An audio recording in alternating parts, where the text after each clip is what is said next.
Good morning. Just thought I would jump on here and try to talk to you guys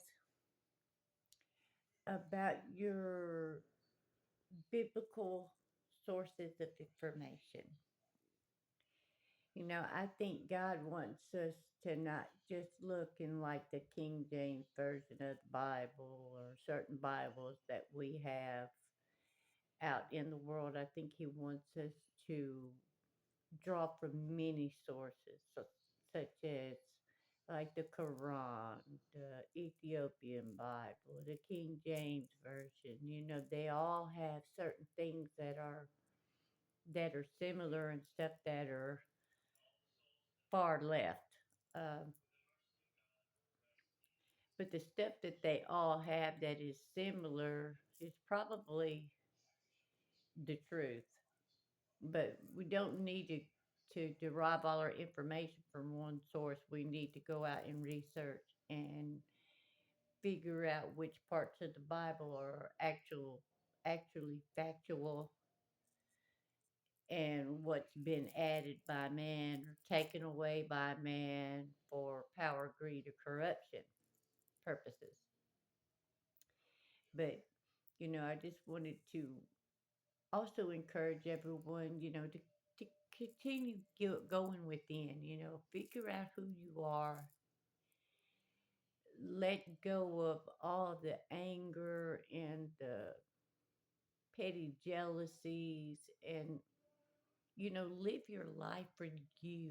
Don't let anyone stand in your way or tell you what you can or can't do. I was a mother for and not of just my kids. I raised some of my grandchildren. I adopted them and raised them.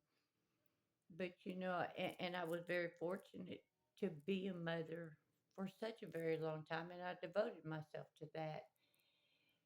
But I didn't know who I was and what I was meant to do.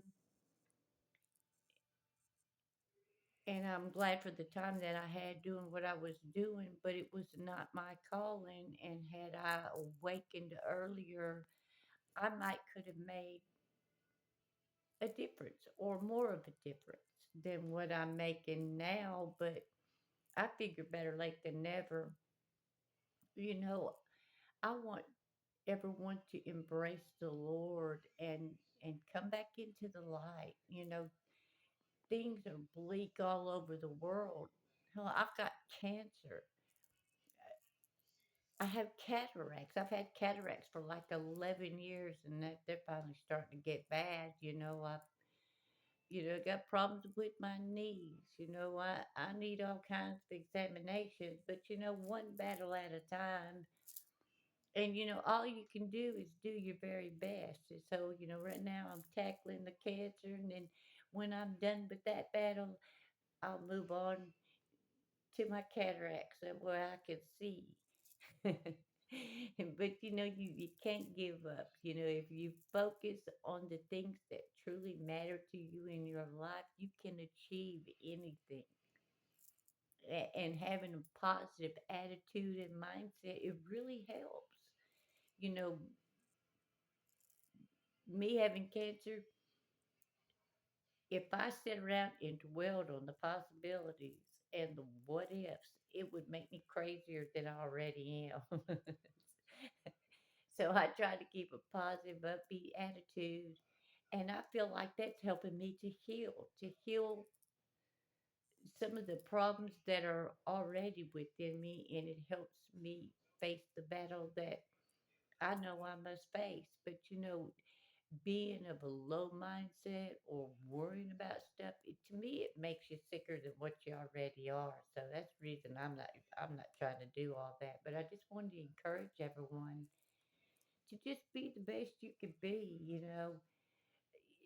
Let everybody stay in their lane. If they want to mess up, if they want to be corrupt and greedy and deceptive, let them. You get over in your lane and you keep moving forward. You embrace God. You embrace a better way of life, a positive mindset, and watch all the good things that happen for you. It all starts right here. And your body is your temple. You know, the temple of God is within you. So there is no reason why you can't visit God's temple each and every day. All you got to do is get somewhere and get quiet for a second, get into your own thoughts, and try to remain positive. Always try to remain positive. Because, you know, I'll be your cheerleader. You know, I believe in you and I know you can do it. I know if I can do it, anybody can. And I love you all so very much. And I really hope that you have everything in life that you want, you need, and that you deserve. Have a great day.